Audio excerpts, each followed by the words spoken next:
প্রিয় শিক্ষার্থী মণ্ডলী, কেমন আছেন? আশা করি আপনারা সবাই ভালো আছেন।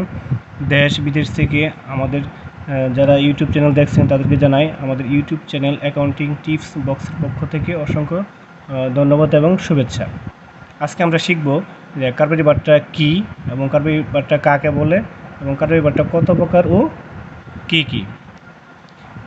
কারবারি বাট্টা বিজনেস ডিসকাউন্ট। কারবারি বাট্টাকে মূলত বিজনেস ডিসকাউন্ট বলা হয়।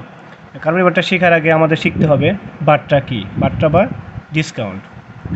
প্রকৃত মূল্য থেকে কিছু টাকা ছাড় পাওয়া বা দেওয়াকে বাট্টা বলে। মূলত আমরা কোনো পণ্য ক্রয় বিক্রয়ের সময় প্রকৃত মূল্য থেকে কিছু টাকা কম দেওয়া বা নেওয়াকে বাট্টা বলে।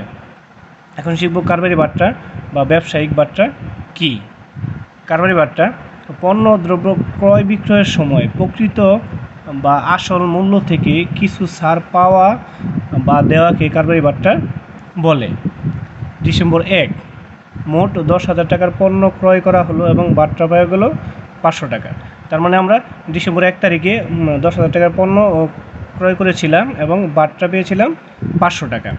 ডিসেম্বর 4 মোট 20,000 টাকার পণ্য বিক্রয় করা হলো এবং বাট্টা প্রদান করা হলো 1,000 টাকা। তার মানে আমরা ডিসেম্বর 4 তারিখে মোট 20,000 টাকার পণ্য বিক্রয় করেছি এবং বাট্টা প্রদান করেছি 1,000 টাকা। কারবারি এখন শিখব কারবারি বাট্টা কত প্রকার ও কী কী। কারবারি বাট্টা মূলত দুই প্রকার।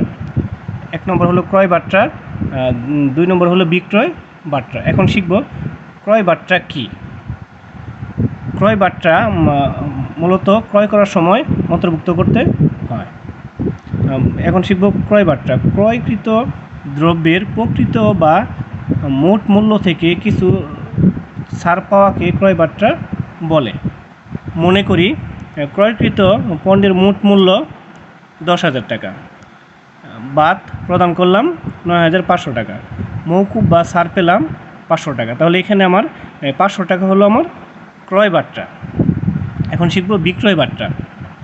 বিক্রয় করার সময় মূলত বিক্রয় বাট্টা অন্তর্ভুক্ত করতে হয়। বিক্রয়কৃত দ্রব্যের প্রকৃত মূল্য বা মোট মূল্য থেকে কিছু টাকা ক্রেতাকে ছাড় দেওয়াকে বিক্রয় বাট্টা বলে।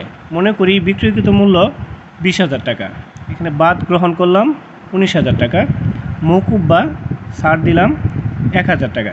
এখানে আমার 1,000 টাকা হলো মূলত বিক্রয় বাট্টা।